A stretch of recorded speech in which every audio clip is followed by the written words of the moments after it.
अस्सलाम वालेकुम स्टूडेंट्स। अभी हम बात करेंगे चैप्टर नंबर 9 और टॉपिक है हमारा कि गैसेस पर हरारत का क्या असर होता है।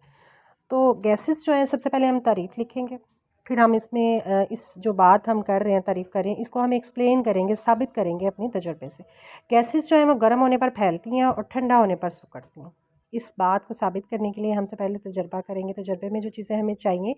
फ्लास्क है, यू शक्ल की नली है, स्प्रिट लैंप है, बीकर है और पानी। उसके बाद हम तरीक़ाकार पे आएंगे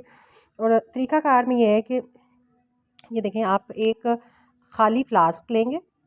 और उसके साथ एक बीकर है और एक यू शक्ल की नली है जिसका जो लंबा सिरा है वो बीकर में रखा जाएगा और जो छोटा सिरा है वो फ्लास्क में आएगा। तो अब हम इसको एक्सप्लेन करते हैं कि कैसे हम ये करेंगे। जब हम एक खाली फ्लास्क लेंगे और उसमें शीशे की नली भी हमने गुजार ली और पानी जो है वो बीकर में हमारे पास मौजूद है, अब हम इस खाली फ्लास्क के नीचे लैंप जलाएंगे। अब देखिए, इसके अंदर तो आपको कुछ नहीं नज़र आ रहा ना, फ्लास्क खाली है, लेकिन आपको ये बात पता है कि जहाँ कुछ भी नहीं होता वहाँ हवा होती है, वहाँ पर गैसेस होती हैं। और ये बात कैसे साबित होगी, अभी हम जब इसको गर्म करेंगे तो हवा ऊपर को उठेगी, ऊपर में से उठेगी और उठते हुए ये नली के अंदर से होते हुए बीकर में आएगी। जब बीकर में आएगी तो पानी है बीकर के अंदर और उसमें बबल्स बनेंगे, जिससे ये बात साबित हो जाएगी कि जो है हवा गर्म होने पर फैलती है, ऊपर को उठती है, फैलती है और बबल्स बनाती है पानी के अंदर। अच्छा जी, अब और जब हम इसमें से ये है कि हटा देंगे, अगर उसके नीचे से हम लैंप हटाते हैं तो क्या होगा कि जो बीकर है, बीकर वाले पानी में बुलबुले बनना बंद हो जाते हैं